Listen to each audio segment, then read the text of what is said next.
আবারও বিদ্যালয়ের শিক্ষক নিয়োগের দাবিতে ছাত্রছাত্রীদের বিক্ষোভ। প্রতিনিয়ত রাজ্যের বিভিন্ন জায়গা থেকে কিন্তু অভিযোগ উঠে আসে, বিশেষ করে রাজ্যের প্রত্যন্ত এলাকায় এখনো কিন্তু শিক্ষক স্বল্পতা রয়েছে। আর তাই শিক্ষক নিয়োগের দাবিতে কখনো দেখা যায় যে রাস্তাঘাট, কখনো দেখা যায় যে একেবারে বিদ্যালয়ের মূল ফটকে বিদ্যালয়ের ছাত্রছাত্রীরা বিক্ষোভ দেখায়।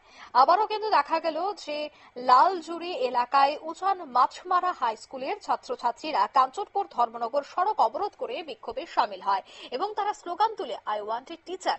এবং ছাত্রছাত্রীদের অভিযোগ যে বিদ্যালয়ে 2 শতাধিক ছাত্রছাত্রী থাকা সত্ত্বেও দীর্ঘদিন ধরে প্রাইমারি সেকশন মিলিয়ে মাত্র 7 জন শিক্ষক রয়েছেন, যার ফলে অনেক সময় ক্লাস হয় না, ফলে শিক্ষা থেকে বঞ্চিত হচ্ছেন ছাত্রছাত্রীরা। তাদের আরো অভিযোগ যে এই বিষয়ে বারবার প্রশাসনকে জানিয়েও নাকি কোনো ধরনের পদক্ষেপ নেওয়া হচ্ছে না, যার ফলে আজ এক প্রকার বাধ্য হয়ে লালজুড়ির প্রেমতলা এলাকায় কাঞ্চনপুর ধর্মনগর সড়ক অবরোধ করে বসে ছাত্রছাত্রীরা।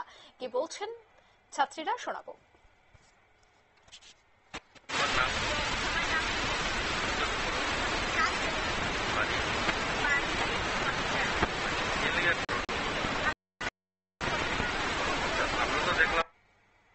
আপনারা শুনলেন তাদের এই বক্তব্য, অর্থাৎ শিক্ষক নিয়োগের দাবিতেই কিন্তু আজ তারা সরব হয়েছে।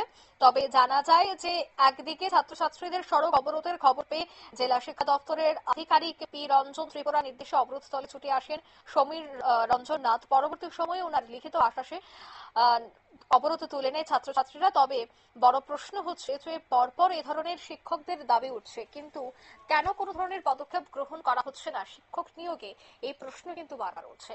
এই মুহূর্তের সংবাদ এ পর্যন্ত। আমাদের পরবর্তী নিউজ এবং আপডেট দেখার জন্য অবশ্যই চোখ রাখবেন শুধুমাত্র নিউজ ভ্যানগার্ডের পর্দায়। ধন্যবাদ।